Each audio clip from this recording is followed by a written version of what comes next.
तो इस क्लास में हम लोग करेंगे बिहार दरोगा प्रैक्टिस सेट नंबर 2। ठीक है, और साथ में ही बिहार पुलिस कांस्टेबल के लिए भी चल रहा है। तो जो भी अगर भाई बहन होंगे बिहार पुलिस कांस्टेबल की तैयारी में लगे होंगे वो भी प्रैक्टिस सेट जरूर देखेंगे। और एनटीपीसी का भी हम लोग प्रैक्टिस सेट और ग्रुप डी का भी प्रैक्टिस हम लोग साथ में कर ही रहे हैं। और बिहार एसएससी सीजीएल और 10+2 का भी प्रैक्टिस सेट चल रहा है, तो उसे भी अगर आप फॉर्म भरे होंगे तो जरूर उसे देखिएगा, बहुत ही फायदेमंद होने वाला आपके एग्जाम के लिए। तो ये हम लोग बिहार दरोगा के लिए जो है प्रैक्टिस सेट शुरू किए हैं और बहुत ही अच्छे ढंग से इसमें जो है एडुटेरिया का भी, प्लेटफॉर्म का भी, यूथ का भी और स्पार का भी जो है आपको देखने को मिलेगा। ठीक है, और साथ में ही जब हम ज्ञान बिंदु का प्रैक्टिस सेट करेंगे बिहार दरोगा का, तो उसमें भी हम आपको प्रोवाइड करवा देंगे। ठीक है, तो हम लोग मिक्सअप कर रहे हैं और बहुत अच्छे अच्छे प्रश्न भी दिए गए हैं। वैसे ही प्रश्न जो एग्जाम में पूछे जाते हैं वैसे ही प्रश्न को भी लिया गया है। तो चलिए हम लोग शुरू करते हैं क्लास को।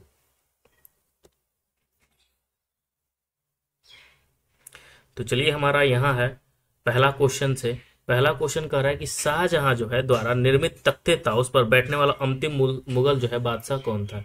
यानी कहने का मतलब है कि शाहजहां के द्वारा जो है, सबसे पहले तो यही प्रश्न बनता है कि जो तख्ते ताउस है इसका निर्माण किया था किसने। तो ध्यान रखना है कि तख्ते ताउस का जो निर्माण किए थे वो किसने किए थे, तो शाहजहां के द्वारा किया गया था। तो शाहजहां के द्वारा जो है तख्ते ताउस का जो निर्माण किया गया था। तो इम्पोर्टेंट तो यही हमारा है कि तख्ते ताउस बनाया था किसने, तो शाहजहां ने बनाया था। ताजमहल को किसने बनाया था, तो शाहजहां ने बनाया था।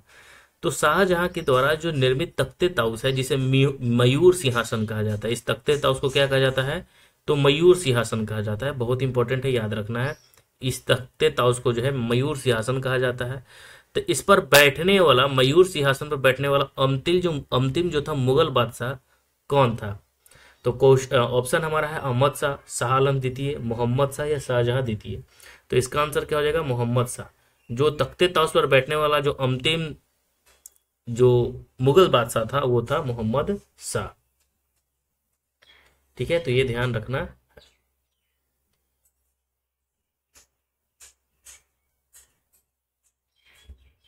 नेक्स्ट है क्वेश्चन हमारा कि निम्नलिखित में से कौन सा कार्य जो है लॉर्ड वेलेजली के द्वारा नहीं किया गया था। तो लॉर्ड वेलेजली के द्वारा जो है कौन सा कार्य नहीं किया गया था। पहला है सहायक संधि की नीति का अपनाना। कौन सा कार्य नहीं किया गया था, क्वेश्चन में बोल रहा है कि नहीं किया गया था। ठीक है, तो सहायक संधि जो है वेलेजली के द्वारा किया गया था। सहायक संधि जो है नीति अपनाया गया था, मतलब वेलेजली के द्वारा। ठीक है, फिर चतुर्थ आंग्ल मैसूर जो हुआ था वो वेलेजली की काल में ही हुआ था। ठीक है, ये भी सही है हमारा। सबसे पहले अगर हम बात करें तो 1798 से लेकर 1805 तक जो है ना लॉर्ड वेलेजली का काल है। कितना है, 1798 से लेकर 1805 तक लॉर्ड वेलेजली का काल है। और इस दौरान वो गवर्नर जनरल रहता है। ठीक है, फोर्ट विलियम कॉलेज की स्थापना इसी के समय होती है। तो इसका आंसर क्या हो जाएगा, तीनों, यानी कोई नहीं इसका आंसर होगा। चलिए नेक्स्ट है क्वेश्चन हमारा कि 18 फरवरी 1946 को शाही नौसेना विद्रोह किस शहर में शुरू हुआ था। तो शाही नौसेना जो विद्रोह हुआ था वो बम्बई में शुरू हुआ था। 18 फरवरी 1946 को जो शाही विद्रोह हुआ था वो कहाँ हुआ था, तो बम्बई में हुआ था। और ये कब हुआ था, 18 फरवरी 1946 को, याद रखना है। ठीक है, चलिए नेक्स्ट है क्वेश्चन हमारा कि मित्र मेला संगठन की स्थापना जो है किसके द्वारा किया गया था। तो मित्र मेला संगठन की स्थापना किया गया था बीडी सावरकर के द्वारा। किसके द्वारा किया गया था, तो बीडी सावरकर के द्वारा किया गया था। तो मित्र मेला संगठन की स्थापना किसके द्वारा किया गया था, तो बीडी सावरकर के द्वारा किया गया था, जिसे गणपति उत्सव मनाने की जो सिलसिला है वो 1899 में बीडी सावरकर द्वारा नासिक में मित्र मेला का स्थापना किया गया था। ठीक है, और 1904 में याद रखना है कि अभिनव भारत की स्थापना भी किसने किए थे, तो बीडी सावरकर ही किए थे। और इन्हें ही जो है सेल्यूलर जेल में जो है रखा गया था अंडमान निकोबार में। नेक्स्ट है क्वेश्चन हमारा कि सतनामी विद्रोह किस मुगल शासक के समय हुआ था। जो सतनामी विद्रोह था वो किसके समय हुआ था, तो सतनामी जो विद्रोह हुआ था वो औरंगजेब के समय हुआ था, सतनामी विद्रोह। 1672 की बात है। 1672 में किसानों एवं मुगलों के बीच मथुरा के निकट नारनौल नामक स्थान पर वहां विद्रोह हो जाता है। और इसी विद्रोह का नेतृत्व जो है सतनामी नामक एक धार्मिक संप्रदाय ने किया था, इसलिए इसे सतनामी विद्रोह कहा जाता है। ठीक है, तो औरंगजेब के समय होता है। अगला क्वेश्चन हमारा है 6 नंबर क्वेश्चन कि वैदिक कालीन सभा का निम्नलिखित में संबंध किससे है। वैदिक कालीन सभा का संबंध किससे था। तो वैदिक कालीन सभा का अगर हम संबंध की बात करें तो कुलीन और वृद्ध मनुष्य के संस्था के था। ठीक है, तो इसका आंसर हो जाएगा डी, नेक्स्ट है क्वेश्चन हमारा कि महाविभास सूत्र जो बौद्ध दर्शन का एक मतलब विश्वकोश है, तो उसकी रचना किस बौद्ध संगीति में हुई थी? देखिए, महाविभास सूत्र की जो रचना हुई थी वो चतुर्थ बौद्ध संगीति में हुई थी, ठीक है। और चतुर्थ बौद्ध संगीति में हीनयान और महायान जो है बट भी गए थे, ठीक है। और चतुर्थ बौद्ध संगीति किसके शासनकाल में हुई थी? तो कनिष्क के शासनकाल में हुई थी। उसकी अध्यक्षता कौन कर रहे थे? वसुमित्र कर रहे थे, ये भी ध्यान रखना है। नेक्स्ट है क्वेश्चन 8 नंबर क्वेश्चन हमारा कि कांग्रेस समाजवादी पार्टी की स्थापना किसके नेतृत्व में की गई थी? तो कांग्रेस समाजवादी पार्टी की जो स्थापना किया गया था आचार्य नरेंद्र देव और जयप्रकाश नारायण के द्वारा किया गया था, ठीक है। तो बी और सी इसका आंसर हो जाएगा। तो कांग्रेस समाजवादी पार्टी की स्थापना जो है किसके द्वारा किया गया था? 1934 में ये किया गया था, ठीक है। 22-23 अक्टूबर को 1934 में कांग्रेस समाजवाद पार्टी की स्थापना की गई थी आचार्य नरेंद्र देव और जयप्रकाश नारायण के द्वारा। नेक्स्ट हमारा है क्वेश्चन कि क्लाइयल सर्कुलर का संबंध किससे है? क्लाइयल सर्कुलर का संबंध जो है किस आंदोलन से संबंधित है? तो याद रखना है कि ये जो है स्वदेशी आंदोलन से संबंधित है। किससे संबंधित है? तो स्वदेशी आंदोलन से संबंधित है। बंगाल में ये स्वदेशी आंदोलन को दबाने के लिए जो है सरकार 1905 में क्लाइयल सर्कुलर निकाला था, ठीक है। ये 22 अक्टूबर 1905 की घटना है जब ये निकाला था बंगाल में 22 अक्टूबर 1950 को, ठीक है।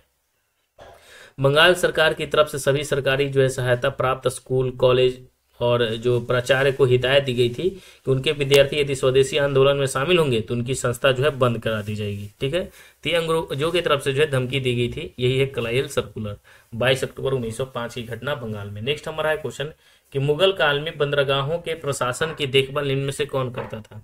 तो मुगल काल में जो बंदरगाहों के प्रशासन की देखभाल करता था उसे मुसद्दी कहा जाता था, मुसद्दी, ठीक है। तो मुगल काल में जो बंदरगाह होता था, बंदरगाह आप समझ में आ रहा है, बंदरगाह होता है समुद्र के किनारे जहां से जहाज हुआ आगमन हो गया, वही हो गया, ठीक है। तो उसकी जो मुगल मतलब बंदरगाहों की प्रशासन की देखभाल करने वालों को मुसद्दी कहा जाता था, ठीक है। मीर अगर बर की बात करें तो मीर बर किसे कहा जाता था? तो वन विभाग के अधिकारी को जो है मीर बर कहा जाता था, ठीक है। मीर बहर किसे कहा जाता था? तो मीर बहर जो है जल सेना का प्रधान होता था, मीर बहर, ठीक है। बहता जल है तो याद रखना है मीर बहर जल, ठीक है। और मीर बर जो है हमने बताया क्या? वन विभाग, ठीक है, मीर बर।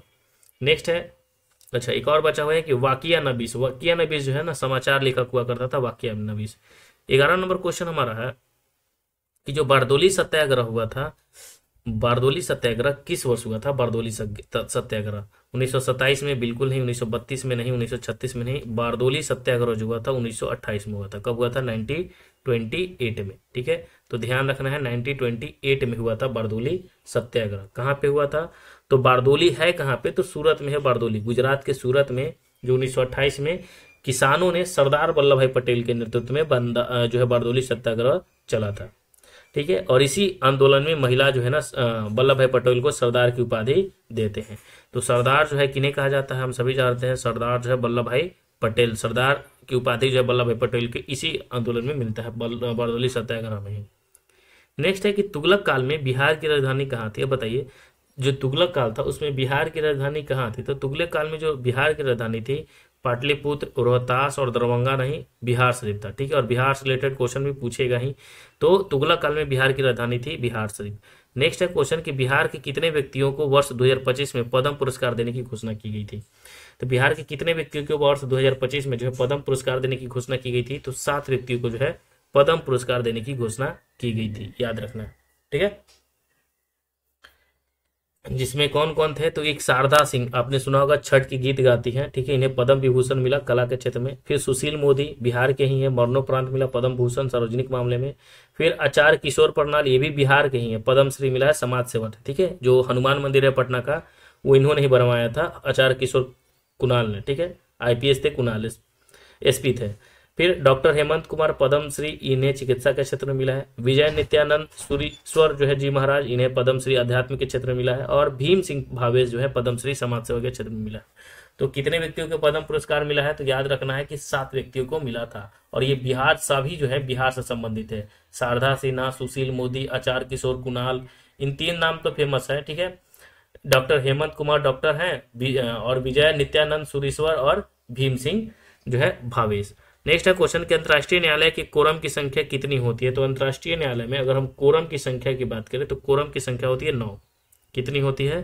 9 होती है। तो अंतर्राष्ट्रीय न्यायालय में जो कोरम की संख्या होती है वो कितनी होती है? 9 होती है। और अंतर्राष्ट्रीय न्यायालय की स्थापना पूछेगा कि कब होता है अंतर्राष्ट्रीय न्यायालय की स्थापना, तो 1946 में होता है। कहाँ पे होता है भाई? तो द हेग में होता है। ठीक है, अंतर्राष्ट्रीय न्यायालय की स्थापना कहाँ होता है? द हेग में होता है।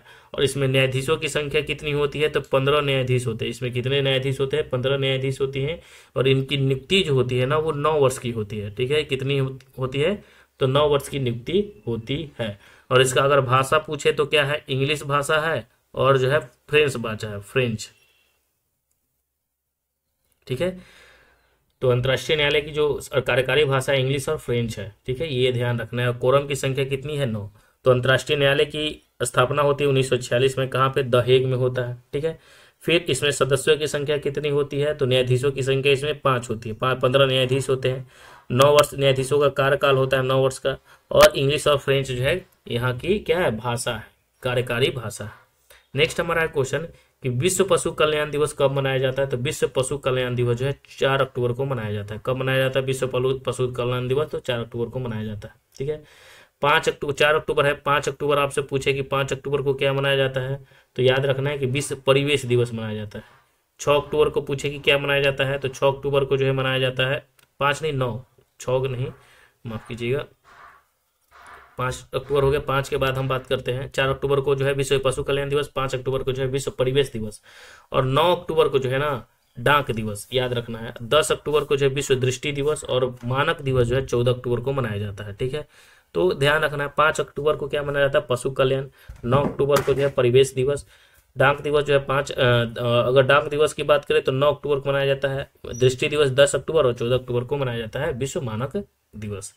नेक्स्ट है क्वेश्चन हमारा कि किस वर्ष वी एस न्यायपाल को साहित्य में नोबेल पुरस्कार दिए गए थे। यानी वी एस न्यायपाल है, इनको जो है कब जो है नोबेल पुरस्कार मिला था साहित्य के क्षेत्र में। तो वी एस न्यायपाल को जो है 2001 में साहित्य में नोबेल पुरस्कार दिया गया था। ठीक है, उसी प्रकार जैसे रविन्द्रनाथ टैगोर को जो है नोबेल पुरस्कार मिला है, कब मिला है? तो 1913 में मिला है साहित्य के क्षेत्र में नोबेल पुरस्कार। किसको? रविन्द्रनाथ टैगोर को। फिर भौतिक के क्षेत्र में भारतीय को मिला है सीवी रमन को 1930 में। ठीक है, फिर चिकित्सा के क्षेत्र में जो है 1968 को मिला है हरगोविंद खुराना को मिला है। ठीक है, मदर टेरेसा को जो है 1979 में मिला है। तो ये सभी याद रखना है। ठीक है, शांति के क्षेत्र में और अमर्त्य सेन को मिला 1998 में, और अर्थशास्त्र के क्षेत्र में मिला है। तो ये सभी नोबेल पुरस्कार याद रखना है। रविन्द्रनाथ टैगोर को सबसे पहले नोबेल पुरस्कार मिला था 1913 में, सीवी रमन को 1930 में भौतिक के क्षेत्र में, हरगोविंद खुराना को 1968 में मिला था चिकित्सा के क्षेत्र में, और मदर टेरेसा को मिला था रमन प्रभाव के लिए मिला था सीवी रमन को, और मदर टेरेसा को 1989 में शांति के क्षेत्र में, 79 में, और अमर्त्य सेन को 1998 में मिला था अर्थशास्त्र के क्षेत्र में। नेक्स्ट है क्वेश्चन हमारा कि निम्नलिखित में से कौन से पुस्तक जो है खुशवंत सिंह द्वारा नहीं लिखा गया, यानी खुशवंत सिंह के द्वारा जो है नहीं लिखा गया है, इनमें से कौन है? तो देखिए, ट्रेन टू पाकिस्तान जो लिखा है खुशवंत सिंह ही लिखा है, ट्रेन टू पाकिस्तान, और बार बार एग्जाम में पूछा जाता है। द कंपनी ऑफ वीमेन, ये भी खुशवंत सिंह के द्वारा ही लिखा गया है। बुरियल एट सी, ये भी किसके द्वारा लिखा गया है? तो खुशवंत सिंह के द्वारा ही लिखा गया है। तो Train to Pakistan, The Company of Women और बुरियल एट सी, ये भी खुशवंत सिंह के द्वारा लिखा है। गार्डेनर जो है ना रविन्द्रनाथ टैगोर के द्वारा लिखा गया है। ठीक है, गार्डेनर जो है रविन्द्रनाथ टैगोर, इन्हें नोबेल पुरस्कार मिला है।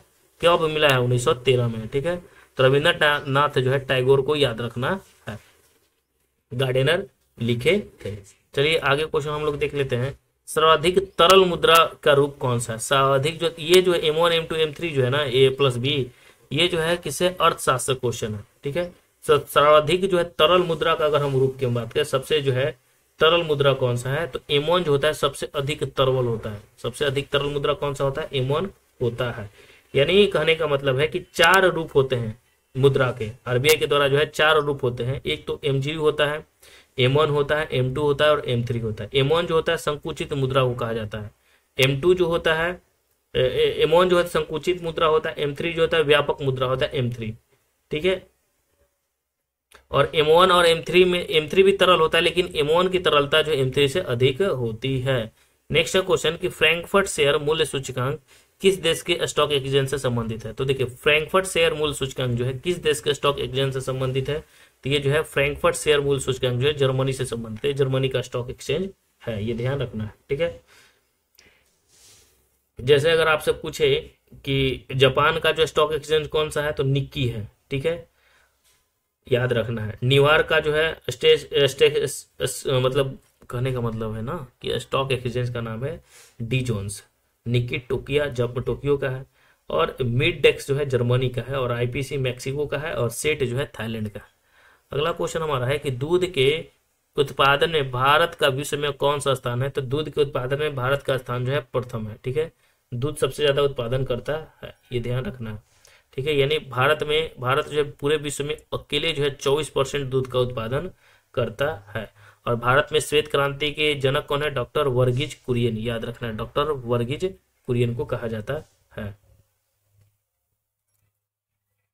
अमूल दूध पीता है इंडिया, ध्यान रखना है। चलिए अगला क्वेश्चन हमारा है कि वैसी अवस्था जिसमें एक समान वस्तु के बहुत अधिक क्रेता और विक्रेता होते हैं वो क्या कहलाते हैं?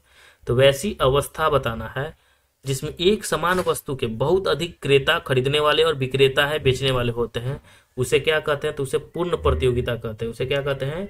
पूर्ण प्रतियोगिता कहा जाता है। तो इसका आंसर क्या हो जाएगा? ए इसका आंसर हो जाएगा।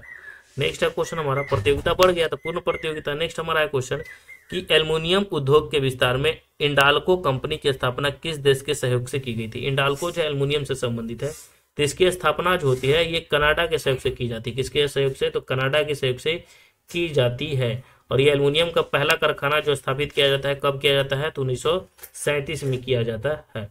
और 1965 में जो है मतलब सार्वजनिक क्षेत्र से ये क्या बनता है? एल्युमिनियम जो है मतलब एल्युमिनियम कंपनी बन जाती है 1965 में। तो पहले एल्युमिनियम बनाने का पहला जो कारखाना खुलता है 1937 में कनाडा के सहयोग से। तो एल्युमिनियम उद्योग के विस्तार हेतु इंडाल्को कंपनी की स्थापना किस देश के सहयोग से होता है? तो 1937 में होता है कनाडा के सहयोग से। और बाद में 1965 में जो है इस सार्वजनिक क्षेत्र में एल्युमिनियम कंपनी बन जाती है, ठीक है। अब उसी प्रकार देखिए इंडाल्को तो हमने बता दिया, उसी प्रकार याद रखना बाल्को, ठीक है। बाल्को, बाल्को आपसे पूछेगा तो बाल्को को याद रखना है रूस के द्वारा, बाल्को रूस, ठीक है। नाल्को, ये सभी क्वेश्चन पूछता है, बाल्को रूस, नाल्को फ्रांस, नाल्को कहाँ? तो फ्रांस, याद रखना नाल्को फ्रांस। हिंडाल्को, ठीक है, हिंडाल्को, हिंडाल्को याद रखना है, हिंडाल्को कहाँ? तो हिंडाल्को यूएसए की मदद से, ठीक है, अमेरिका के मदद से। माल्को, ठीक है, माल्को किसके मदद से? तो माल्को जो है इटली के मदद से, ठीक है, इटली के मदद से, ठीक है। उसी प्रकार इंडाल्को अभी हमने बताया इंडाल्को कनाडा के मदद से। तो बाल्को रसिया के मदद से, रूस की मदद से, नाल्को फ्रांस के मदद से, नाल्को फ्रांस की मदद से, हिंडाल्को अमेरिका की मदद से, और माल्को इटली की मदद से, याद रखना है। अगला है क्वेश्चन कि अंतर्राष्ट्रीय संस्कृति पुरस्कार 2024 से किसे सम्मानित किया गया था? तो अंतर्राष्ट्रीय जो है संस्कृति पुरस्कार जो है 2024 जो है संस्कृति पुरस्कार, अंतर्राष्ट्रीय संस्कृति पुरस्कार 2024 किसे सम्मानित किया गया है? तो ध्यान रखना है प्रोफेसर मीना चरण को, प्रोफेसर मीना चरना को इन्हें दिया गया है अंतर्राष्ट्रीय संस्कृति पुरस्कार, ठीक है। अगला क्वेश्चन हमारा है कि भारत ने कब तक मालवा मुक्त अंतरिक्ष मिशन का लक्ष्य रखा है? यानी मालवा मुक्त अंतरिक्ष मिशन का जो है लक्ष्य रखा है भारत ने कब तक? तो 2030 तक रखा है, ठीक है, ये ध्यान रखना है।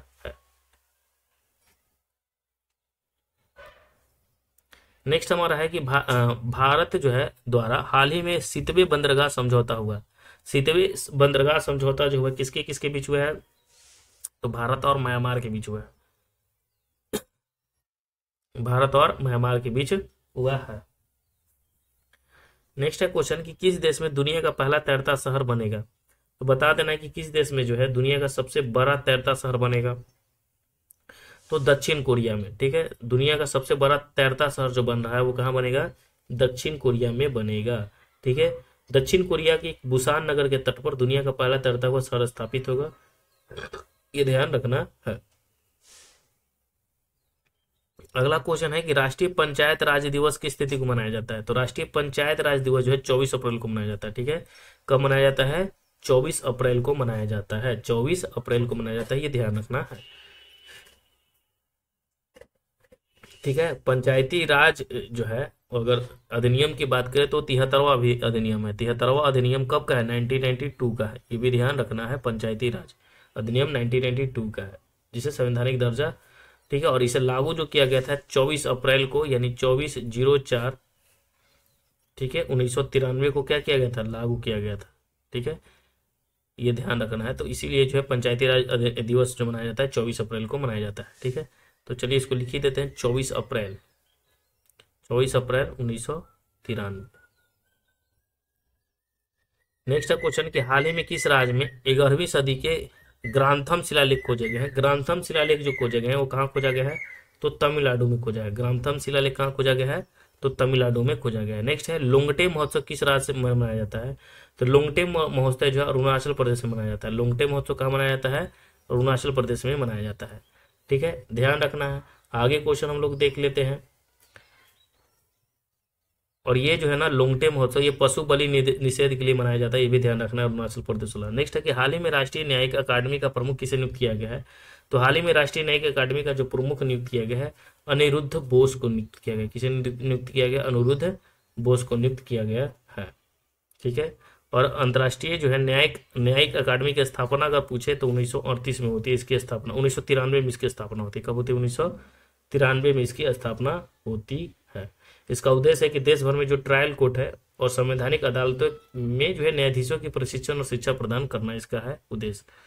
ठीक है, नेक्स्ट हमारा है क्वेश्चन क्या है कि पहला जो है परमाणु ऊर्जा शिखर सम्मेलन कहाँ आयोजित हुआ था, तो भारत में हुआ था कि सऊदी अरब में हुआ था कि बेल्जियम में हुआ था। पहला परमाणु ऊर्जा शिखर सम्मेलन जो हुआ था वो बेल्जियम में हुआ था। कहाँ पे हुआ था, तो बेल्जियम में हुआ था। तो पहला परमाणु ऊर्जा शिखर सम्मेलन कहाँ हुआ था, बेल्जियम में हुआ था। ठीक है, और भारत सहित इसमें 30 देश शामिल हुए थे। अंतरिक्ष में यात्रा करने वाले पहले भारतीय पर्यटक कौन बने, तो अंतरिक्ष में यात्रा करने वाले जो पहले भारतीय पर्यटक बने हैं वो गोपी चंद जो है थेटाकुरा है। कौन है, गोपी चंद थेटाकुरा है। ठीक है, ये याद रखना है। ब्लू ओरिजिन जो मिशन था NS-25 मिशन के तहत जो है ये चालक दल के हिस्से के रूप में वो अंतरिक्ष यात्रा पे गए थे, याद रखना है। और ये जो है आंध्र प्रदेश से बिलोंग करते हैं, ये भी ध्यान रखना है। और इस मिशन में जो थे ना 6 सदस्य शामिल हुए थे। ठीक है, नेक्स्ट हमारा क्वेश्चन है कि किस भारतीय को जो है पेरिस ओलंपिक में पूरी सदस्य नामित किया गया है, तो किस भारतीय को जो पुरुष ओलंपिक में जो है जूरी सदस्य नामित किया गया है, विल्कन्स मीर, दीपिका सोरंग, मीराबाई चानू या संजय गांधी। तो इसका आंसर क्या हो जाएगा, विल्कन्स मीर इसका आंसर हो जाएगा, विल्कन्स मीर। ठीक है, तो विल्कन्स मीर को ही क्या किया गया है, शामिल किया गया है पेरिस ओलंपिक में, जूरी सदस्य के रूप में नामित किया गया था। नेक्स्ट है क्वेश्चन हमारा कि हाल ही में भारत, मालदीव और श्रीलंका का त्रिपक्षीय अभ्यास दोस्ती 16 का आयोजन कहाँ किया गया था, तो दोस्ती 16 का जो आयोजन किया गया था वो मालदीव में किया गया था। कहाँ पे किया गया था, मालदीव में किया गया था। नेक्स्ट है हुरून ग्लोबल यूनिकॉर्न्स इंडेक्स 2024 में भारत का रैंक क्या है, तो हुरून ग्लोबल इंडेक्स में ध्यान रखना है कि जो भारत का स्थान है वो कितना है, तो तीसरा है। क्या है, तो तीसरा है। ठीक है, और पहले पे अमेरिका है, याद रखना है। प्रथम मतलब हुरून ग्लोबल जो यूनिकॉर्न इंडेक्स है वो अमेरिका 703 यूनिकॉर्न के साथ प्रथम स्थान पर, और चीन जो है 340 यूनिकॉर्न के साथ दूसरे पर, भारत जो है 67 यूनिकॉर्न के साथ तीसरे स्थान पर है। नेक्स्ट है कि भारत की पहली जो है घरेलू gene therapy CAR T cell therapy किस बीमारी के इलाज में प्रयुक्त किया जाता है, तो ये जो है कैंसर के इलाज में प्रयुक्त किया जाता है। किसमें, तो कैंसर के इलाज में प्रयुक्त किया जाता है। अगला क्वेश्चन हमारा है कि हाल ही में किस भारतीय शहर को विश्व शिल्प शहर का दर्जा दिया गया था। विश्व शिल्प शहर का जो दर्जा दिया गया था किसे दिया गया है, तो कोझिकोड, तो ये है श्रीनगर को दिया गया था। ठीक है, श्रीनगर को दिया गया था शिल्प सिटी। नेक्स्ट है हाल ही में अमेरिका के राष्ट्रीय डोनाल्ड ट्रंप ने किस संगठन को अलग होने की जो है घोषणा की है, तो देखिए अमेरिका के राष्ट्रपति डोनाल्ड ट्रंप ने जो है WTO से अलग होने की घोषणा की थी। ठीक है, विश्व स्वास्थ्य संगठन से इन्होंने जो है अलग होने की घोषणा की थी। और ये 2025 में जो है इन्होंने जब 37वें मतलब 47वें राष्ट्रपति के रूप में जब शपथ लेते हैं तब ये घोषणा करते हैं। ठीक है, नेक्स्ट है क्वेश्चन हमारा लोकसभा चुनाव 2024 में भारत की किस जनजाति ने पहली बार जो है मतदान किया था, तो ये जो है सोमपन जनजाति ने मतदान किया था। किस जनजाति ने, तो सोमपन जनजाति ने मतदान किया था। तो लोकसभा चुनाव 2024 में भारत की किस जनजाति ने सबसे पहले मतदान किया था, तो सोमपन जनजाति ने मतदान किया था। और ये सोमपेन जनजाति कहाँ की है भाई, अंडमान निकोबार की है। ठीक है, अंडमान निकोबार के, ये भी ध्यान रखना है। ठीक है, सोमपेन जनजाति। ठीक है, ये खानाबदोश शिकारी संग्राहक है जो अपने आप को आधुनिक दुनिया से अलग रखते हैं। 2011 में जनगणना के अनुसार इनकी जो जनसंख्या थी ना मात्र 229 थी। मात्र 229 थी। ठीक है, तो भारत की किस जनजाति ने पहली बार इन्होंने मतदान दिया था? ठीक है, अंडमान निकोबार के हैं ये लोग। ठीक है, 229 इनकी जनसंख्या थी 2011 में। अब कितनी है वर्तमान में, अब जनगणना होने के बाद पता चलता है। नेक्स्ट क्वेश्चन हमारा, हाल ही में सर्वोच्च न्यायालय द्वारा टिप्पणी की गई जिसमें जलवायु परिवर्तन के प्रतिकूल प्रभाव से संरक्षण के अधिकार को किस रूप में जो है वर्गीकृत किया गया है? तो याद रखना है, मौलिक अधिकार के रूप में वर्गीकृत किया गया है। नेक्स्ट क्वेश्चन के अंतर्राष्ट्रीय जो है मिलेट्स वर्ष 2023 का समापन कहाँ होगा? तो मिलेट्स वर्ष 2023 का जो समापन होगा वो कहाँ पे होगा? तो ये ध्यान रखना है कि रोम इटली में होगा। अगला क्वेश्चन है कि लता दीनानाथ मंगेशकर पुरस्कार 2024 जो है किसे दिया गया है? तो ये जो दिया गया है अमिताभ बच्चन को दिया गया है। किन्हें दिया गया है? तो अमिताभ बच्चन को दिया गया है। 42 नंबर है हमारा, कुछ इंग्लिश से भी क्वेश्चन पूछ देता है, कभी कभी पागल हो जाता है बिहार दरोगा वाला बीपीएसएससी।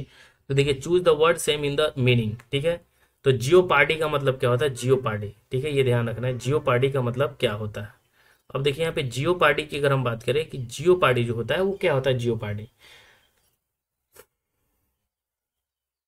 तो जियो पार्टी जो होता है ना, डेंजर होता है। ठीक है, सेम मीनिंग बोल रहा है, तो जियो पार्टी का मतलब क्या होता है? डेंजर। डेंजर बोले तो जियो पार्टी मतलब क्या होता है? खतरा। ठीक है, ये ध्यान रखना है। चलिए अगला हम देख लेते हैं, रिक्स चैलेंज हम सभी जानते हैं। फिलिंग द ब्लैंक्स जो है 50 miles along distance, 50 miles along distance यानी 50 माइल्स, ईज होगा, आर होगा, तो आर होगा नहीं, वेयर होगा नहीं, तो यहाँ हो जाएगा ईज। ठीक है, नेक्स्ट है क्वेश्चन हमारा कि choose the correct active voice of the given sentence, the decision was taken by me, यानी the decision is taken by me, यही इसी का जो है हमें क्या बताना है? तो ये एक्टिव हैज दिया हुआ है, तो इसका अच्छा मतलब पैसिव हैज दिया हुआ है, बाय मी लिखा हुआ है ना, तो हमें एक्टिव बदलना है। तो मी का क्या बदल जाता है? आई में बदल जाता है। ठीक है, तो वाज लगा हुआ है, क्या लगा हुआ है? तो वाज है, तो पास्ट में है, तो आई टुक द डिसीजन होगा इसका आंसर। ठीक है, आई टुक द डिसीजन हो जाएगा। नेक्स्ट है, स्वर्ग का पर्यायवाची शब्द क्या होता है? स्वर्ग का जो पर्यायवाची होता है वो क्या होता है भाई? तो धव्य होता है। क्या होता है? धव्य होता है। ठीक है, ये ध्यान रखें। स्वर्ग यानी सूर्यलोक, गोलोक, दिव्य धाम कहा जाता है, और नरक को क्या कहा जाता है? यमलोक, यमालय, दुर्गाती। ठीक है, नेक्स्ट है क्वेश्चन कि नदी शब्द का पुलिंग क्या होगा? नदी का पुलिंग बताना है, तो नदी का पुलिंग होता है नद। नदी का पुलिंग क्या होता है? समुद्र, नहर, सागर नहीं, नद होता है। ठीक है, नेक्स्ट हमारा है जिसको प्राप्त करना अधिक कठिन हो उसके लिए क्या जो है शब्द आएगा? तो देखिए, जो प्राप्त नहीं किया जा सकता है, अति कठिन होता है, उसे दुर्लभ कहा जाता है। दुर्लभ वस्तु होता है ना। नेक्स्ट है क्वेश्चन, देवासुर में कौन सा समास है? देवासुर में बोल रहा है कि कौन सा समास है? देवासुर। तो देवासुर, देवासुर जो है इसमें कौन सा समास है? तो देवासुर में जो है द्वंद्व समास है। कौन सा है? द्वंद्व समास है। नेक्स्ट है क्वेश्चन हमारा, निम्न में से कौन सा जो है अल्प प्राण वर्ण का जो है उदाहरण है? वर्ण का उदाहरण है, अल्प प्राण वर्ण का उदाहरण जो है क और ग है। और क्या है? अगला है क्वेश्चन कि राष्ट्रीय विकास परिषद की गठन कब किया गया था? तो देखिए, राष्ट्रीय विकास परिषद का जो गठन किया गया था अगस्त 1952 में किया गया था। कब किया गया था? अगस्त 1952 में किया गया था। नेक्स्ट है क्वेश्चन कि निम्नलिखित में से कौन सा कथन सही है? ठीक है, जो राष्ट्रीय विकास परिषद होता है उसका अगस्त 1952 में गठन होता है, और इसके जो अध्यक्ष होते थे प्रधानमंत्री, अब तो खत्म हो गया ये। ठीक है, ध्यान रखना है। अगले क्वेश्चन हमारा है कि निम्नलिखित में से कौन सा कथन सत्य है? तो देखिए, संसद में पहला लोकपाल विधेयक जो 1968 में आया था, ये बिल्कुल सही हमारा है। लोकपाल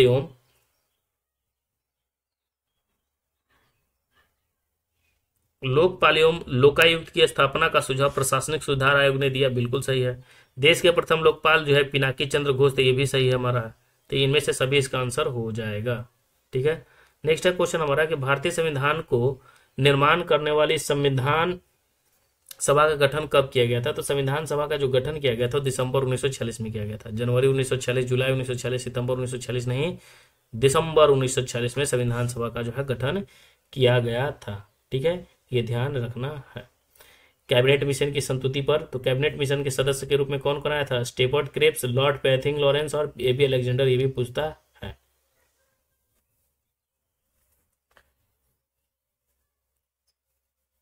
नेक्स्ट है क्वेश्चन हमारा कि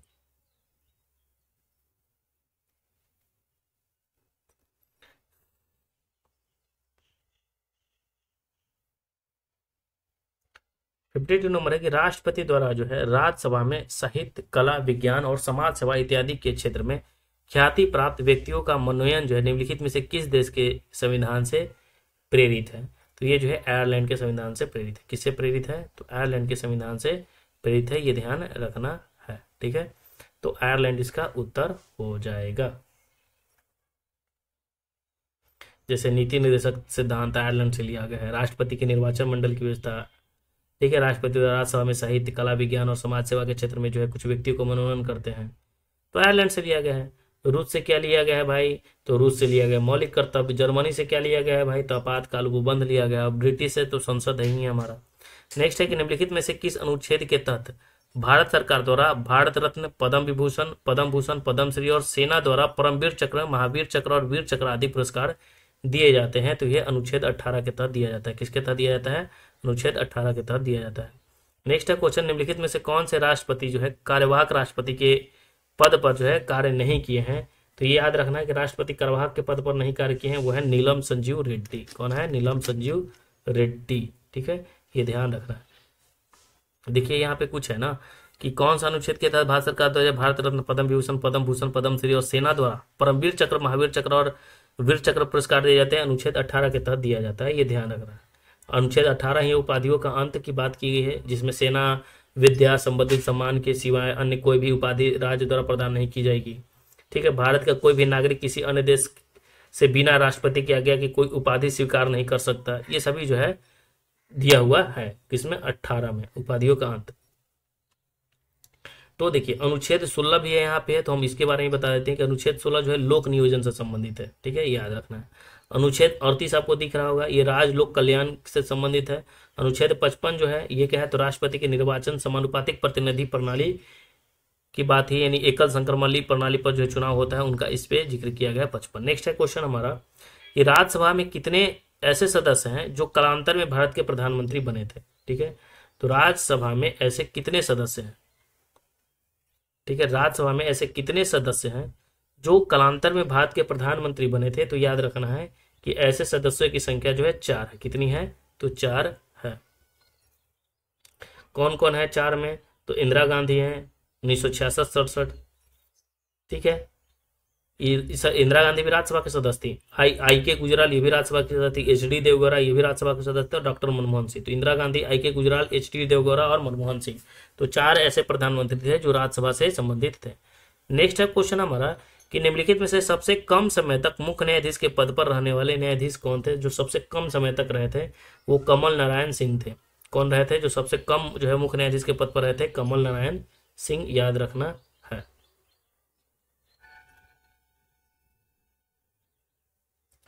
और सबसे अधिक समय तक मुख्य न्यायाधीश के पद पर रहने वाले न्यायाधीश जो थे यशवंत विष्णु थे। ये जो थे सबसे अधिक समय तक रहे थे, चंद्रचूड़। ठीक है, यशवंत विष्णु जो है चंद्रचूड़ सबसे अधिक समय तक, और सबसे कम कमल नारायण सिंह रहे थे, ये ध्यान रखना है। अगला क्वेश्चन हमारा है 59 नंबर क्वेश्चन कि निम्नलिखित में से किस संविधान संशोधन के द्वारा वन, शिक्षा, जनसंख्या नियंत्रण और परिवार नियोजन, वाट या माप, जानवर तथा पक्षियों की सुरक्षा आदि विषयों को समवर्ती सूची में शामिल किया गया है? यह है 42वां संविधान संशोधन। कौन सा है? 42वां संविधान संशोधन है। अगला क्वेश्चन हमारा है कि निम्नलिखित में से कौन व्यक्ति अपना त्याग पत्र राष्ट्रपति को नहीं दे सकता है?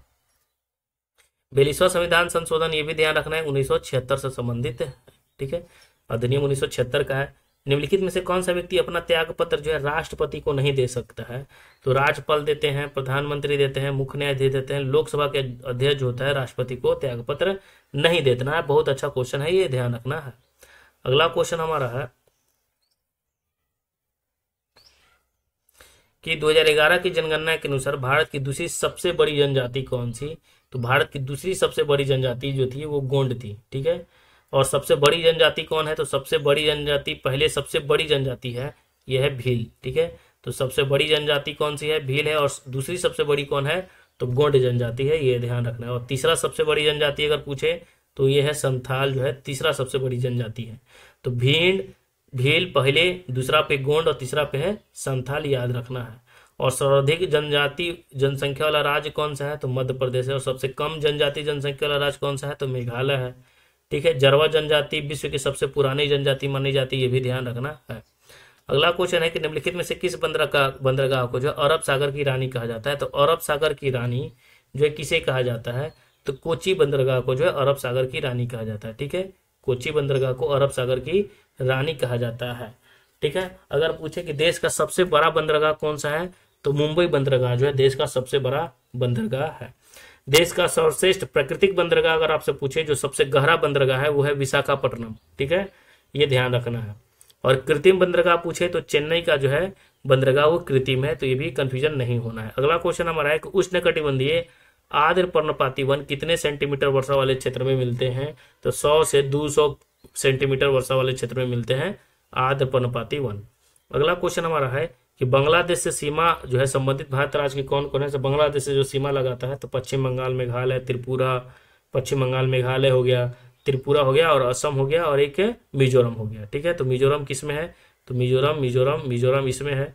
पश्चिम बंगाल, मेघालय, त्रिपुरा, असम, नागालैंड है नहीं। ठीक है, तो इसका आंसर हो जाएगा सी। ठीक है, तो इसका आंसर हो जाएगा सी। नेक्स्ट है क्वेश्चन हमारा कि नमकीन क्षेत्रों में पाई जाने वाले वनस्पति को क्या कहा जाता है, तो नमकीन क्षेत्रों में जो पाई जाती है वनस्पति उसी को हेलोफाइट कहा जाता है। क्या कहा जाता है, हेलोफाइट कहा जाता है। मेसोफाइट जो है शीतोष्ण कटिबंध क्षेत्र के वनस्पति को कहा जाता है। जीरोफाइट जो है उष्ण कटिबंधीय मरुस्थल को कहा जाता है। और लिथोफाइट जो है वो कई चट्टान में आग होने वाले वनस्पति को कहा जाता है। अगला क्वेश्चन हमारा है कि अरब रेगिस्तान में बहने वाले गर्म और शुष्क हवा निम्नलिखित में से कौन सा है, तो वो है सिमुक। कौन सा है, तो वो है सिमुक, ध्यान रखना है सिमुक। अगला क्वेश्चन है कि भूमध्य सागर व अटलांटिक महासागर को जोड़ने वाली जल संधि कौन सी है, तो अटलांटिक और भूमध्य सागर को जोड़ने वाली जो जल संधि है वो है जिब्राल्टर जल संधि है। ठीक है, जिब्राल्टर जो है जल संधि है। ठीक है, जिब्राल्टर जल संधि है। नेक्स्ट हमारा है कि निम्नलिखित में से कौन सा जो है औषधि चट्टान नहीं है, तो औषधि चट्टान नहीं है नामीबिया। कौन सा क्वेश्चन है यार, नामीबिया कहाँ से हो गया, यहाँ देखिए लिग्नाइट जो है कोयला है। ठीक है, कौन सा है, लिग्नाइट कोयला, लिग्नाइट है यार, सॉरी क्वेश्चन कर रहा है। औषधि चट्टान नहीं पूछ रहा है, तो औषधि चट्टान चूना पत्थर भी है, लिग्नाइट कोयला भी है, बलुआ पत्थर भी है, तो इसका आंसर क्या हो जाएगा डी, एंथ्रोसाइट कोयला जो है औषधि नहीं है। बाकी चूना पत्थर, लिग्नाइट कोयला या बलुआ पत्थर ये सभी जो है औषधि है। चीता संरक्षण कोष कहाँ है, तो भारत में चीता संरक्षण कोष जो है नामीबिया है। नामीबिया की राजधानी विंडोक होता है, ये भी हम सब जानते हैं। तो चीता संरक्षण कोष मुख्यालय नामीबिया है। चीता का वैज्ञानिक नाम हम सभी जानते हैं कि जुबेटस इसे कहा जाता है, एसिनोनिक्स जुबेटस इसे कहा जाता है। ठीक है,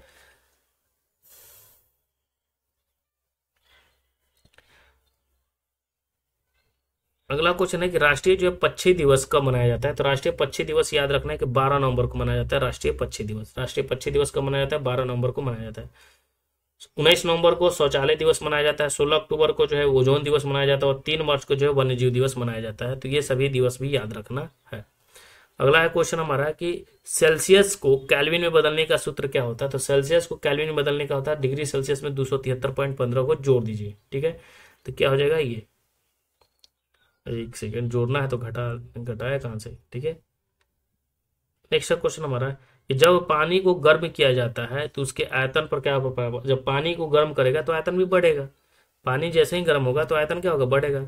नेक्स्ट है क्वेश्चन हमारा कि ध्वनि तरंग की आवृत्ति क्या होगी। ध्वनि तरंग की आवृत्ति की अगर हम बात करें तो तरंग जिस गति से यात्रा कर रही है, 1 सेकंड में दिए गए बिंदु से गुजरने वाली तरंग की संख्या, हाँ 1 सेकंड में गुजरने वाले बिंदु से गुजरने वाली तरंग की संख्या को ध्वनि तरंग यानी फ्रीक्वेंसी कहा जाता है। नेक्स्ट है क्वेश्चन हमारा कि निम्नलिखित में से वह घटना क्या है जिसके कारण तरंगे एक छोटे छिद्र से गुजरने के बाद फैलती है, तो उसे हम क्या कहते हैं, उसे हम विवर्तन कहते हैं। क्या कहते हैं उसे, तो विवर्तन कहते हैं। नेक्स्ट है क्वेश्चन कि निम्नलिखित में से किस भौतिक राशि की इकाई में समय का 2 बार उपयोग होता है, तो समय का 2 बार जो उपयोग होता है वो त्वरण में होता है।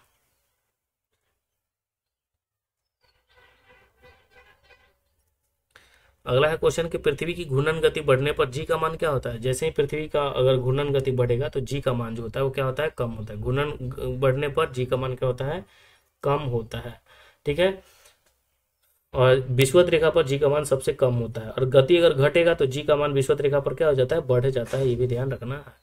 अगला है क्वेश्चन हमारा कि निम्नलिखित में से कौन सा कथन असत्य है, गलत स्टेटमेंट को हमें बताना है। तो नमी युक्त वायु का घनत्व शुष्क वायु के घनत्व से कम होता है, बिल्कुल सही। शुष्क वायु की अपेक्षा नमी युक्त वायु में ध्वनि की चाल अधिक होती है, बिल्कुल सही। आर्द्रता बढ़ने से ध्वनि की चाल भी बढ़ती है और आर्द्रता घटने से ध्वनि की चाल भी घटती है, तो इनमें से कोई इसका नहीं आंसर हो जाएगा। नेक्स्ट है कि जीवित मानव शरीर में सबसे कम मात्रा में पाए जाने वाला तत्व कौन सा है, तो जीवित मानव शरीर में सबसे कम मात्रा में पाया जाने वाला जो तत्व है वो है कौन है, तो मैग्नीज है। कौन सा है, तो मैग्नीज सबसे कम पाया जाता है। बाकी कार्बन, हाइड्रोजन, ऑक्सीजन ये अधिक मात्रा में पाया जाता है, सबसे कम मैग्नीज। नेक्स्ट है क्वेश्चन हमारा कि निम्नलिखित में से कौन सा कथन जो है सत्य है। निम्नलिखित में से कौन सा कथन सत्य है, तो किसी द्रव का क्वथनांक जितना अधिक होगा वाष्पन की क्रिया उतना ही अधिक तेजी होगी। ठीक है, तो क्या ये सही है, तो देखिए किसी द्रव का क्वथनांक जितना अधिक होगा वाष्पन की क्रिया उतना ही अधिक तेजी से होगी, या किसी द्रव में पृष्ठ का वाष्प दाब जितना बढ़ता जाएगा वाष्पन की दर उतनी भी घटती जाएगी। ये हमारा क्या है, सत्य है। अगला है क्वेश्चन कि बेरी बेरी के अनुसार बेरी बेरी के अनुसार प्रत्येक कक्षा में चक्कर लगाने वाले इलेक्ट्रॉनों की अधिकतम संख्या जो है कितनी होनी चाहिए, तो 2n² होनी चाहिए। कितनी होनी चाहिए, 2n² होनी चाहिए। सॉरी, यहाँ पे 2n² होनी चाहिए, तो यहाँ पे 2n² होनी चाहिए, ध्यान रखना है। नेक्स्ट है कि मेंडलीव के आवर्त नियम के अनुसार आवर्त सारणी में कुल कितने वर्ग या आवर्त होते हैं। तो अगर हम बात करें कि मेंडलीव का आवर्त नियम के अनुसार आवर्त सारणी में कुल कितने वर्ग तथा आवर्त होते हैं, तो ये जो होते हैं ना 9 वर्ग होते हैं और 7 आवर्त होते हैं। 9 वर्ग और 7 वर्ग होते हैं। ठीक है, 9 वर्ग और 7 आवर्त होते हैं। ठीक है, तो ये आंसर हो जाएगा ए। ठीक है, 9 और 7 याद रखना। ठीक है, 9 वर्ग और 7 अवर्ग होते हैं। नेक्स्ट है क्वेश्चन हमारा कि KMnO4 में Mn के ऑक्सीकरण की संख्या कितनी है। तो KMnO4 में जो है Mn के ऑक्सीकरण की संख्या हम बात करें तो कितनी है भाई, तो 7 हो जाएगी। अगला है क्वेश्चन हमारा कि थैलियम में पारा विलयन निम्नलिखित में से किस प्रकार के विलयन का उदाहरण है। थैलियम में जो पारा विलयन है वो ठोस में द्रव का विलयन है। अगला है क्वेश्चन कि कैसीटेराइट मतलब कैसीटेराइट निम्नलिखित में से किस धातु का अयस्क है। तो कैसीटेराइट जो है ना वो टीन का अयस्क है। किसका अयस्क है, तो कैसीटेराइट जो है टीन का अयस्क है। ठीक है, लेड का अयस्क का नाम क्या है, पीबी है। ठीक है, बिस्मथ का अयस्क का नाम जो बिस्मुथाइट है। और निकेल का जो है मिलेराइट है। ठीक है, मिलेराइट। ठीक है, ये ध्यान रखना है। अगला है क्वेश्चन हमारा कि चूहा मारने वाली दवा के रूप में निम्नलिखित में से किसका इस्तेमाल किया जाता है। तो चूहा मारने वाली दवा के रूप में जो जिंक फॉस्फाइड का इस्तेमाल किया जाता है। Zinc phosphide. ठीक है, बस फास्फेट नहीं, जिंक फॉस्फाइड याद रखना। नेक्स्ट है क्वेश्चन फास्फेट और फॉस्फाइड में कंफ्यूजन नहीं होना है। फास्फाइड फूलों का अध्ययन क्या होता है, तो फूलों का अध्ययन हम सभी जानते हैं कि एंथोलॉजी में होता है फूलों का अध्ययन। ठीक है, इन फूलों का अध्ययन को एंथोलॉजी कहा जाता है। फूलों की खेती जो होती है ना, खेती अध्ययन लॉजी में अध्ययन किया जाता है। तो कल्चर यहाँ है, तो कल्चर हो गया खेती। ठीक है, लॉजी मतलब अध्ययन, कल्चर मतलब पालन होता है। ठीक है, तो ये समझना है। जैसे वृक्षों का अगर हम पूछेगा अध्ययन, तो वृक्षों और झाड़ियों का अध्ययन, और लॉजी लगा होता है अध्ययन है, तो डॉन्ड्रोलॉजी हो गया। सिल्वीकल्चर में क्या होगा, संवर्धन होता है कास्टिक पेड़ों का। अब यहाँ देखिए 87 नंबर क्वेश्चन है कि एक पुरुष में वृषण के विकास में कमी के साथ साथ स्तनों का विकास अधिक होने लगा, तो बताइए कि पुरुष के किस गुणसूत्र में परिवर्तन हुआ है। तो हम सभी जानते हैं कि 23 प्लस XXY हो गया है, तब क्या हो गया, उल्टा होता है। नेक्स्ट है हमारा क्वेश्चन कि वातावरण में तापमान में, क्वेश्चन बहुत अच्छा है ये क्वेश्चन। ठीक है, यदि एक पुरुष में वृषण के विकास में कमी हो रहा है, ठीक है, और पुरुष का जो है स्तन बढ़ने लगा है, ठीक है, तो पुरुष में अगर स्तनों का विकास अधिक होने लगा तो बताइए कि ये पुरुष के कौन, ये 23 प्लस XXY की वजह से होता है। महिला वाला पुरुष दोनों वाला हो गया, जिसके कारण ये होता है। इसका आंसर क्या हो जाएगा, तो सी आंसर हो जाएगा। अगला क्वेश्चन है हमारा, वातावरण में तापमान में होने वाले परिवर्तन की संवेदना को मस्तिष्क का कौन सा भाग जो है ग्रहण करता है। तो हम सभी जानते हैं कि तापमान, प्यार, मोहब्बत ये सभी जो है हाइपोथैलेमस से करता है। अगला क्वेश्चन हमारा है कि निम्नलिखित में से कौन सा कथन जो है हाइड्रा जीव की विशेषता को प्रदर्शित करता है। तो हाइड्रा जीव की विशेषता को जो प्रदर्शित करता है वो कौन सा है, तो हाइड्रा जीव में मुकुलन विधि से प्रजनन होता है, बिल्कुल सही। इसमें पूर्णोद्भवन की क्षमता होती है, बिल्कुल सही। इसमें जीव में टेटिकल्स की जो संरचना पाई जाती है, तो ये भी सही है। ठीक है, ध्यान रखना है। तो इनमें से सभी इसका आंसर हो जाएगा। अगला क्वेश्चन हमारा है कि निम्नलिखित में से कौन सा एक में सही सुमेलित है।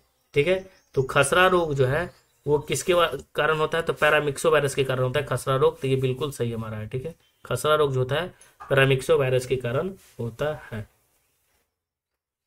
ठीक है, पीत ज्वर जो होता है अर्बो वायरस के कारण होता है, याद रखना है। पीत ज्वर अर्बो वायरस के कारण होता है। हर्पीज रोग जो होता है हर्पीज वायरस के कारण होता है, ये ध्यान रखना है। अगला क्वेश्चन हमारा है कि फ्लोएम ऊतक को खाद्य पदार्थों का संचरण पौधे के शरीर में किस दिशा में होती है। तो ये जो होता है ना, ऊपर से नीचे दोनों की ओर होता है, ठीक है, ऊपर से नीचे दोनों की ओर होता है। नेक्स्ट हमारा है कि पल्मोनरी धमनी में कौन सी रक्त प्रवाहित होती है। तो पल्मोनरी धमनी में जो है अशुद्ध रक्त होता है। किसमें होता है? पल्मोनरी धमनी में अशुद्ध रक्त प्रवाहित होता है। नेक्स्ट क्वेश्चन है कि पूर्ण जनन की शक्ति यानी पावर ऑफ रीजनरेशन शब्द सबसे कम निम्नलिखित में से किस कोशिका का होता है। तो ये भी ध्यान रखना है, बहुत ही अच्छा क्वेश्चन हमारा है, ठीक है। तो मस्तिष्क के कोशिका का होता है। अगला है क्वेश्चन हमारा कि मोलास्का जगत के जंतु निम्नलिखित में से किस अंग के द्वारा उत्सर्जन करते हैं। तो मोलास्का जगत के जो जंतु हैं वो किस अंग के द्वारा? तो मूत्र अंग के द्वारा करते हैं, ठीक है। 95 नंबर है कि प्लेनेरिया, फीताकृमि, लीवर, फिल्यूक आदि निम्नलिखित में से किस संघ के जंतु है। तो ये सभी जो है संघ सेलिंट्रेडा के जंतु हैं। अगला है क्वेश्चन कि जब किसी संख्या में 40 घटाया जाता है तो वह संख्या घटकर स्वयं का 60% हो जाता है, तो उस संख्या का 25% कितना होगा। तो बहुत ही अच्छा क्वेश्चन है। यदि किसी संख्या में कितना घटाया जाता है? 40 घटाया जाता है, तो 40 घटाएंगे, 100 संख्या है, इसमें अगर हम 40 घटाते हैं तो संख्या कितना हो जाता है? 60 हो जाता है। तो वह संख्या घटकर स्वयं का 60% होता है, यानी वह घटकर स्वयं का जो है 60% होता है। छोड़, इसको थोड़ा सा एक्स करके मान लेते हैं, ठीक है। मान लेते हैं कि संख्या जो एक्स है, ठीक है, तो इसमें हम 40 घटाते हैं, तो 40 घटाने पर ये क्या हो रहा है कि स्वयं का जो है ना 60% हो जा रहा है। स्वयं का कितना हो जा रहा है? 60% हो जा रहा है। तो बस इसको सॉल्व कर लेना है, कुछ करना है नहीं। तो 60 को हम क्या लिखते हैं? 60/100 लिखेंगे, तो हम 60/100 लिख देंगे, ठीक है। अब हम गुना करेंगे तो ये क्या हो जाएगा? 100x हो जाएगा, और ये माइनस क्या हो जाएगा? 1 0 से 1 0 काट दीजिए, ये 400 और बराबर जो हो गया 6x हो गया। तो 6x में से 100 में से 6 जाएगा तो कितना हो जाएगा भाई? एक सेकेंड, एक सेकेंड, एक सेकेंड, जब ये कटेगा ना भाई तो लड्डू बटेगा, लड्डू बटेगा, लड्डू बटेगा।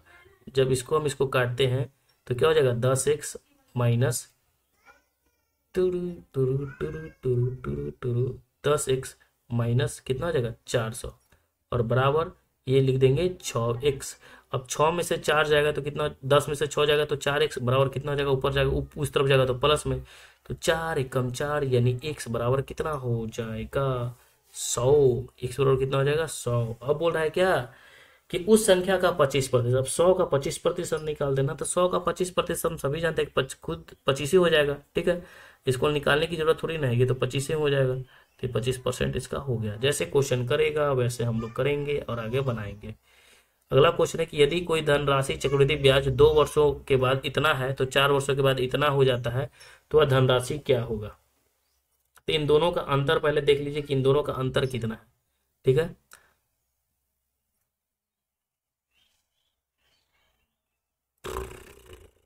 देखिए 2 वर्षों में कितना हो जा रहा है? 4500, और 4 वर्षों में कितना हो जा रहा है? 6700।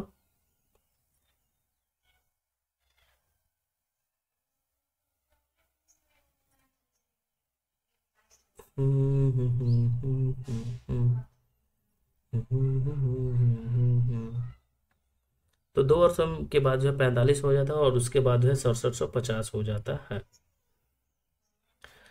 तो निकालेंगे, तू निकालेंगे, कैसे करना है? आसान क्वेश्चन है। देखिए कोई धनराशि चक्रवृद्धि ब्याज 2 वर्षों में कितना हो जा रहा है? 2 वर्षों में जो हो जा रहा है 45 हो जा रहा है, और 4 वर्षों में कितना हो जा रहा है? तो 4 वर्षों में मेरे भाई जो हो जा रहा है वो 6750 हो जा रहा है, ठीक है, 6750 हो जा रहा है। तो पी निकालना है, ठीक है। तो कुछ नहीं करना है इसमें, पी निकालने के लिए हमें पी निकालना है, मूलधन धनराशि निकालना है। तो 4500 गुने 4500 आसान तरीका है, ठीक है। और दिया हुआ है 4 वर्षों का इतना, 2 गुना है ना, 2 गुना है तो आराम से निकल जाएगा। अब इसको काटेंगे, हमारा आंसर हो जाएगा, ये 0 से 0 कट जाएगा, ठीक है। इसको काटिए, 15 तिया 45, ठीक है। इसको काटेंगे तो 3 दूनी 6, 3 दूनी 6, 3 पचे 15, ठीक है। इसको हम काट देते हैं, 15 15, 30 पचे 150, इसको हम काटेंगे तो 5 के 20 और 15 45, ठीक है। अब 49 से ये कटेगा कितने बार में? कट तो है नहीं रहा।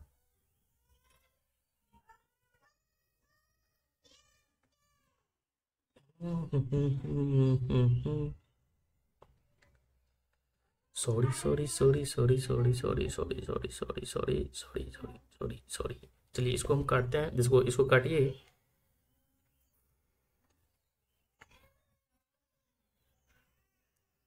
45।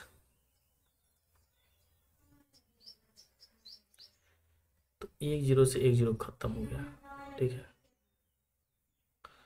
इसको हम 9 से काटते हैं। 7 5 12 6 18 तक 9 से कटेगा तो 9 बचे 45 और 0 50 बार में। इसको हम 9 से काटेंगे तो कितना बार में कट जाएगा? 9 से काटेंगे तो 9 7 63 63, 9 बचे 45 75 बार में कट जाएगा। ठीक है, अब इसे हम काट देते हैं। 10 बचे 50 और इसे हम काटते हैं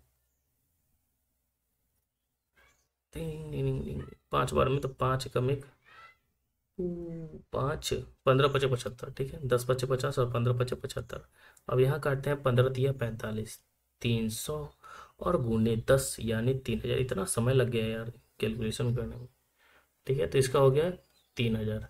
नेक्स्ट है क्वेश्चन हमारा कि सोनी के पास 5 हरे गेंद है और इतनी ही लाल गेंद है, तो उनके संग्रह में लाल गेंदों की संख्या सफेद गेंदों की 1/2 है, तो नीली गेंदों की संख्या 1/3 है, तो सोनी के पास कुल कितने गेंद है? ठीक है, तो देखो क्या कर रहा है क्वेश्चन। सोनी के पास 5 हरे गेंद है, 5 हरे गेंद है और इतने ही लाल गेंद है, यानी जब हरा 5 है, ग्रीन 5 है, तो रेड भी कितना होगा? 5 ही होगा। यानी दोनों किसके बराबर है? 5 के बराबर है। कहने का मतलब है कि जितने ग्रीन है उतने ही क्या है? रेड है। जितने ग्रीन है उतने ही रेड है, यानी ग्रीन और रेड मिलाकर कितना है? 5 है। सफेद गेंदों की संख्या, तो उसके संग्रह में लाल गेंदों की संख्या, सफेद की संख्या कितना है? 1/2 है। तो सफेद की 1 कितना हो जाएगा? सफेद गेंदों की संख्या अगर हम निकालेंगे तो सफेद गेंदों की, व्हाइट गेंदों की संख्या कितना हो जाएगा? 5 दूनी 10 हो जाएगा।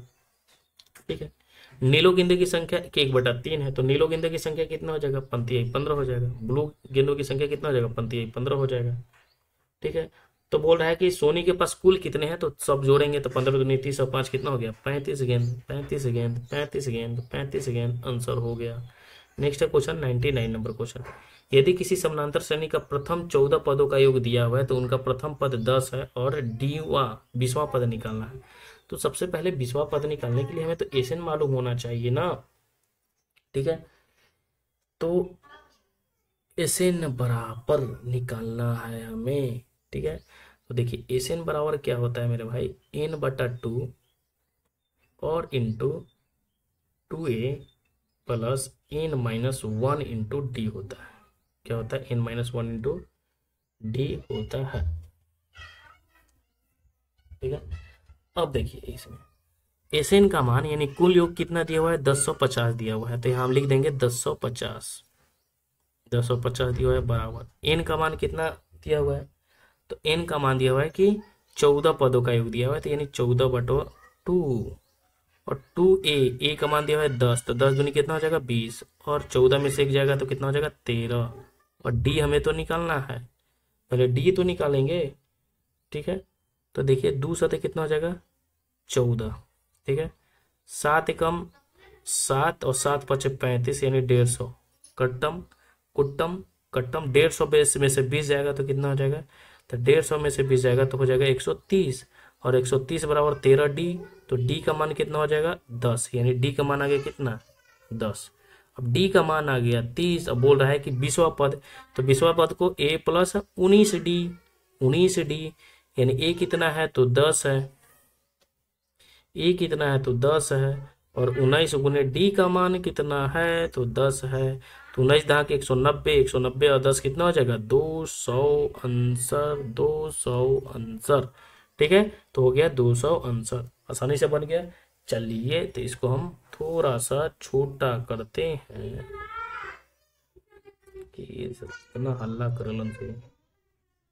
चलिए नेक्स्ट है क्वेश्चन हमारा 100 नंबर क्वेश्चन, ये लास्ट क्वेश्चन हमारा है। राम तथा रहीम किसी चारागाह को जो है 1200 रुपये में किराए पर लेता है, यानी कितना में? 1200 रुपये में किराए पर लेता है। राम 500 गाय और 9 महीने तक जो है तथा रहीम जो है 900 गाय 7 महीने तक चराता है, तो राम द्वारा चुकाया गया किराया कितना होगा? तो देखिए 500 गुने कितने के लिए? तो 500 गाय 9 महीने के लिए, तो 9 से गुना कर देंगे। रेशियो 900 गाय कितने महीने के लिए? तो 7 महीने के लिए तो 7 से गुना कर देंगे। तो इनका रेशियो अगर हम निकालें तो 2 से 2 खत्म, 9 से 9 खत्म, तो यानी 5:7 आ जाएगा। ठीक है, राम और रहीम का। तो राम द्वारा चुकाया गया धनराशि कितना हो जाएगा, तो 5, टोटल कितना हो गया 12, और गुने 1200 रुपया में, तो 12 एकम डबल जीरो, तो फिर कितना हो जाएगा 500, यानी 500 रुपया इसका आंसर हो गया। तो यहाँ पे हमारा जो है 100 प्रश्नों का बिहार दरोगा का कंप्लीट होता है प्रैक्टिस सेट। अगर और थोड़ा सा अच्छा लेके आएंगे, थोड़ा सा इसमें टाइम की जो है मत्ता के कारण जो हम ज़्यादा डीप में नहीं गए, तो लेकिन हम और अच्छे से जो हम इसको करेंगे एनालिसिस। तो चलिए, जय हिंद जय भारत। रोजाना हम लोग प्रैक्टिस सेट करेंगे। अगर आपको पसंद आए तो चैनल को सब्सक्राइब और वीडियो को लाइक जरूर कीजिएगा। राम राम, जय।